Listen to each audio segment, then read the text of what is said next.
ठीक है। Rajaji tiger national park के चिलावाली रेंज में है। यहाँ पर वाटर होल्स भी बनाए गए हैं। इसके अलावा ग्रासलैंड है और यहाँ पर रात दिन यहाँ पर पेट्रोलिंग की जाती है ताकि जो वन्य जीव है वो सुरक्षित रहे। इसके अलावा जंगल भी सुरक्षित रहे।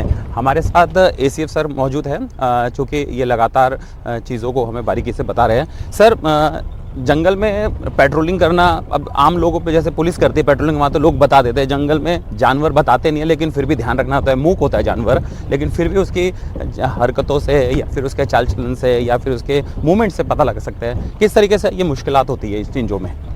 जी बिल्कुल, जो है कि वाइल्ड लाइफ में सबसे बड़ी बात है कि अनप्रेडिक्टेबल है। हम लोग क्या उनका नेक्स्ट मूव होगा। अब हो सकता है कि हम लोगों को वाइल्ड लाइफ देख रही हो पर हम उसको ना देख पा रहे हैं। तो ये सबसे बड़ा चैलेंज होता है कि किसी भी एरिया में जाने से पहले हमें उसका एक बार आइडिया लेना पड़ता है कि ये इसमें कहीं कोई ऐसा हाथी या फिर कोई और वन्य जीव तो नहीं है जहाँ जिससे हमको पहले खतरा हो। फिर भी हम लोग प्रयास करते हैं कि जितना ज़्यादा टेक्नोलॉजी का यूज़ करके, जैसे कैमरा ट्रैप्स हम लोग इंस्टॉल करते हैं तो उनका मूवमेंट हमें पता चल जाता है। फिर डायरेक्ट और इनडायरेक्ट साइट्स से हम लोग यूज़ करते हैं, जैसे उनका मल हो गया, उनके फुट पैड्स हो गए, फुटप्रिंट्स हो गए। ये सारी चीज़ें हैं जो कि एक टाइगर रिजर्व में या फिर एक वाइल्ड लाइफ एरिया में हम लोगों की मदद करती हैं। इसके अलावा एक नया प्रयोग जो पूरे भारत भर में भी हो रहा है, तो उत्तराखंड में भी हम लोग कर रहे हैं टाइगर रिजर्व्स में। उसमें हम लोग एक डेडिकेटेड एमस्टाइप्स ऐप है जो कि स्टाफ को दी जाती है और उस ऐप के माध्यम से पेट्रोलिंग की जाती है। तो वहाँ उस ऐप में कितना एरिया उन्होंने कवर किया है, कितना पैदल वो चले हैं, किस क्षेत्र में गए हैं, वो सारी डिटेल्स आपके ऐप के माध्यम से हमारे पोर्टल में या फिर जो कह लीजिए वेबसाइट पे आ जाती है। जी। तो एक मैं कहूँगा कि एक नवीन टेक्नोलॉजी का प्रयोग करके और मोबाइल ऐप का प्रयोग करके हम लोग काफ़ी हद तक अपनी पेट्रोलिंग को इफेक्टिव बनाने में सफल हो रहे हैं। अच्छा सर, एक चीज़ और जानना चाह रहा था कि जो अपना राजाजी टाइगर नेशनल पार्क है, इसमें जो वाइल्ड लाइफ एनिमल्स है वो क्या क्या है, कौन कौन से है, और इसके अलावा बर्ड्स की अगर बात करें तो वो कौन कौन सी यहाँ पाई जाती है? लगभग बड़े अगर हम जानवर की बात करें तो टाइगर है, लेपर्ड है, आपके हाथी हैं, सांबर है, चीतल है और कई अन्य हर्बीवोर्स हैं। और जहाँ तक बर्ड्स की अगर मैं बात करूँ तो बर्ड्स की यहाँ पे लगभग 350 के लगभग जो है हमारी बर्ड्स की प्रजातियाँ हैं, जिनमें मुख्यतः आपका जो है ग्रेट हॉर्नबिल है।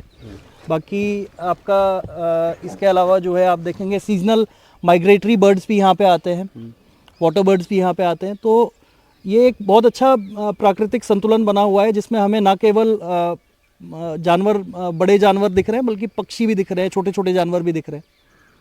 बेसिकली यहाँ पे कौन से पेड़ स्पीशीज़ के हैं? इसके अलावा छोटे मैं देख रहा हूँ बहुत सारी इसमें है। क्या क्या है इसमें? इसमें आप देखेंगे तो 3 मेजर टाइप्स का फॉरेस्ट है हमारे पास। तो जो एरिया हमने क्रॉस किया मोहांड और चीलावाली, वहाँ पे मेजरली साल फॉरेस्ट है। तो उसमें साल और रोहिणी, मतलब जो साल के एसोसिएट स्पीसीज हैं, वो आपको देखने को मिलते हैं। और जैसे हम आगे बढ़ते हैं हरिद्वार की तरफ तो थोड़ा जो है ड्राई एरिया होता है, तो ट्रॉपिकल ड्राई डेसिडुअस फॉरेस्ट है, वहाँ पे हमें बेर और अन्य सूखी प्रजाति वाले जो है पौधे ज़्यादा दिखते हैं। इसके अलावा जो है ग्रासलैंड्स हमारे जो है कई सारे, जिनको हम चौड़ भी कहते हैं।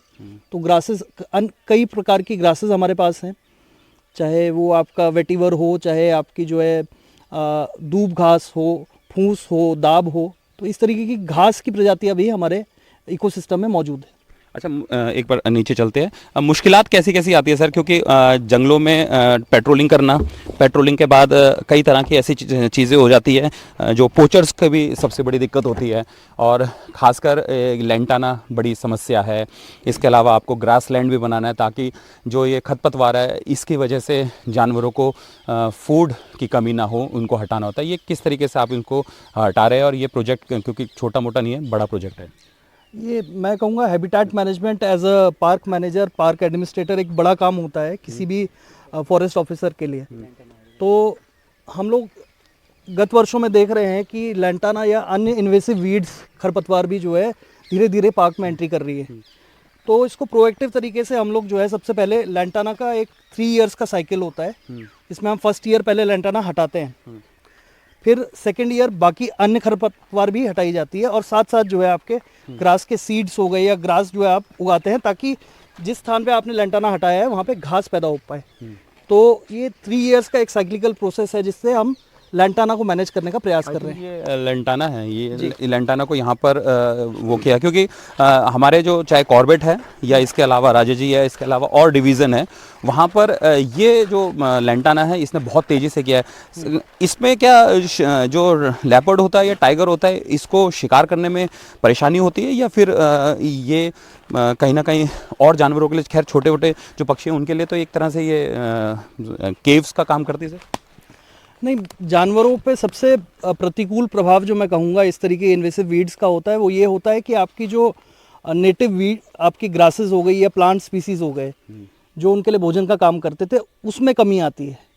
तो कहीं ना कहीं हमारे हर्बीवोर्स, चीतल हो, सांबर हो, अन्य छोटे हर्बीवोर्स हो, उनके लिए एक बहुत बड़ा जो है एक ये नेगेटिव इम्पैक्ट है लेंटाना और अन्य ऐसी इन्वेसिव वीड्स का।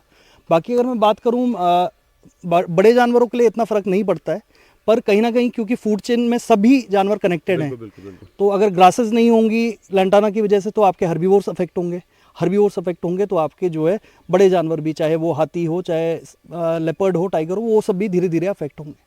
एक हिरन है, कौन सी प्रजाति जिसको कहा थी ग्रासलैंड अगर कम होने की वजह से वो थोड़ा लुप्त हो रहा है, हालांकि यहाँ पे नहीं है लेकिन फिर भी आप ग्रासलैंड इसको बढ़ा रहे हैं, उसमें क्या प्रोजेक्ट है, वो किस तरीके से काम कर रहा है? हॉक डियर या जिसको हम पाड़ा भी कहते हैं, तो देखा जा रहा है कि उसमें थोड़ा जो है कमी आई है जो है गत वर्षों में जो है, तो बट ये स्पेसिफिक प्रोजेक्ट किसी स्पीसीज़ के लिए नहीं हम लोग कर रहे हैं। पूरा पारिस्थितिक तंत्र, पूरा इकोलॉजी और कह लीजिए हम जो है साइकिल जो है इसकी फूड वेब है, उसके सुधार के लिए हम लोग प्रयास कर रहे हैं। तो जैसे जैसे हम लोग इसमें आपके कह लीजिए इकोलॉजिकल साइकिल को रीस्टैब्लिश करने में जो है सफल होंगे, वैसे वैसे मुझे लगता है जानवर भी आएंगे और बाकी चाहे वो विलुप्ति की कगार पे हैं, चाहे बाकी जो भी नेटिव जानवर हैं वो भी जो है धीरे धीरे रिकवर करेंगे। अच्छा, एक आखिरी सवाल है, टाइगर को लेकर यहाँ पे टाइगर लाए जा रहे हैं, कितने टाइगर आए हैं यहाँ पे, प्रोजेक्ट टाइगर चल रहा है और कितने हम और टाइगर लाने की उसमें, क्योंकि बहुत बड़ा यहाँ पे एक एरिया है और यहाँ पे फूड भी अच्छा खासा है, जैसे हिरन हो गया, चीतल हो गया, सांभर हो गया।